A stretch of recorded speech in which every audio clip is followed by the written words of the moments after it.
So, ito na yung ating motor. Yan. Dito natin nilagay yung motorcycle anti-tip. So, tingnan nyo dito guys. Ito, papaandarin natin siya. No? Paandarin natin siya.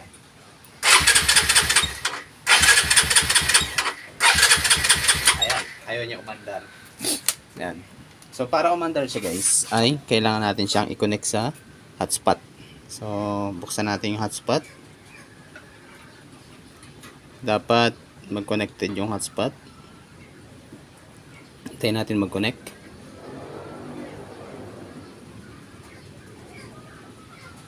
Ayan. Meron na siyang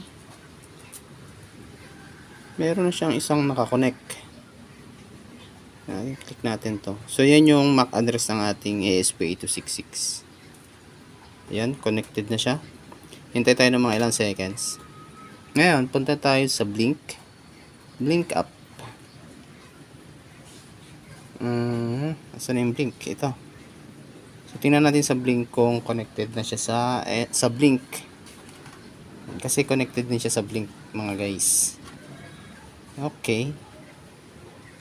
Hindi pa siya nagre-reflect sa Blink. Ayun, connected niya sa Blink. So, try natin siyang paandarin. Paandarin natin siya. Ayan. Andar na. Ayan. Kaya lang, paano siya? Wala sa minor yung motor natin. Ayan guys, paandarin natin.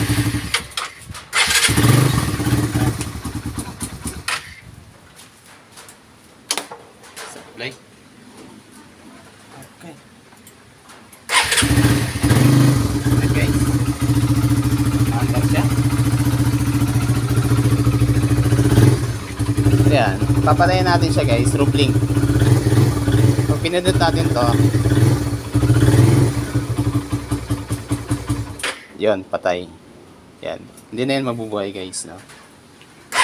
Yan. Hindi na siya mabubuhay. I-on natin siya sa ating Blink app. Naka-on na. Yan. Yan. So, tapatayin natin. Yan. So, ang tanong, paano kung walang Blink? Diba? Walang hotspot. So, tanggalin natin siya sa hotspot. So, wala kang cellphone, wala kang hotspot. So, di siya nakakonect. Gagamit tayo ngayon guys ng magnet. Yan, magnet naman. Yan. Magnet yan guys. Yan. Magnet yan. Ngayon, may lalagay natin dito yan. Meron na tayong lagayan dito. Bumaliktad. Bumaliktad. Ito lang. Ayan. Ayan, meron na tayong nilagay dito na switch. Ayan. Pag nilagay natin yung magnet, under na. Diba? Pag tinanggal natin yung magnet guys, ito, kinamagita. Mag-blink siya ng 30 seconds. Diba? Tapos, remaining 10 seconds, mag-beep siya. Sabihin, mamamanda na siya within 10 seconds. Maintain natin yung buzzer. Yan, marinig nyo. So, 10 seconds na lang, mamamatay na yung motor natin. Okay. Yan, patay na, di ba? So, hindi na siya andar ulit. Para umandar, ay gamit tayo ng magnet. Yan, sikit natin yung magnet. Yan, andar na. Kapag kinakausakan yung motor, ayos ako sa motor, mamamatay itong motor natin, di ba? Mamamatay. So, balik tayo dito sa Blink app. So i-connect natin siya sa hotspot ulit. Ayun, connected na ulit siya sa hotspot. So, punta tayo sa Blink app. Hintayin natin siya mag-green, mag-connected sa Blink. So, nagko-connect pa yun sa Blink, guys. Hintayin lang natin siya mag-connect. Ang gandahan nito, guys, kapag naka-off yung motor natin, ayan, connected na sa Blink, no? Kapag naka-off siya, kapag ginalaw tong motor natin guys, ito, naka-off, naka-park. Naka-park, no? Pero yung ating motorcycle anti-tip ay naka-on. Diba? Kapag ginalaw to guys, ayan, no? Nagbabuzzer siya. Yan. Ayan, guys, isa pa. Yan, nagbabuzzer. Pag ginalaw natin yung motor, nagbabuzzer. Ngayon, dapat meron siyang may mag-notify dito sa cellphone natin. So, ba't walang nag-notify? Dito nag-notify. Ah, dyan? Hindi. Nag-notify din yan dito. Iisa lang. Ha? Hinap mo? Ang notification? Yan naman pala eh. Paano mo i-on? Ito ah. Settings? Tapos notification. Saan na yun? Ito. Yan ah. Notification. Ayan. Hanapin mo dyan. Ah, okay. Hanapin natin yung blink. Ayaw natin. Ayos ng mga to ah. Ino-off ah. So, nakauna yung notification ng blink. Ayan. So, try natin uling galawin yung motor natin. Yun. Try natin kung may mag-notify. Wala.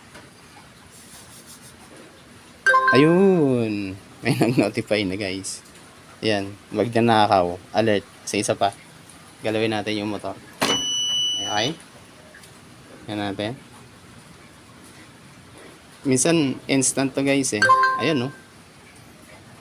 Ayan. So, ito yung kagandahan guys. Ayan no. Ang gandahan yan guys, kapag may gumalaw sa motor nyo, mag-alert dito sa cellphone. Okay? And then, kung nandito tayo sa blink guys, ayan, sa blink. Kapag naman gusto mong i-check yung motor mo kung nasa labas, kung nasa labas pa ba yung motor mo, pindutin mo lang tong alert. Magbabuzzer yung motor, tapos magsesend ng notification sa'yo. Ayan, yan. Nag-buzzer siya. Magsesend din siya ng notification. Ayan. Ibig sabihin, andyan pa yung motor mo kahit di mo nakikita. Lalo-lalo na sa mga nakapark, yung mga parking area natin. Sa mga bahay, di makapasok yung motor, nasa labas lang. Ito the best guys, para malaman natin kung ang motor natin nasa labas pa. Ayan. So yan, naka-off yung ating motor. Ngayon, kapag nilagay natin yung magnet, tingnan namin yung blink guys, no? Tingnan yung blink. Lagyan natin yung magnet. Ayan, magi-green yung ating blink. Ibig sabihin, naka-on yung motor natin. So, yung ating anti-tip, either wala kang wifi or blink up, basta may magnet ka lang, mabubuhay na yung ating motor. So, yan, tinanggal ko yung magnet, guys. Ayan, tinanggal ko yung magnet. 30 seconds, mamamatay siya. Yun nga, di ba? 30 seconds mamamatay siya, tapos 10 seconds remaining, magbibip ng isa.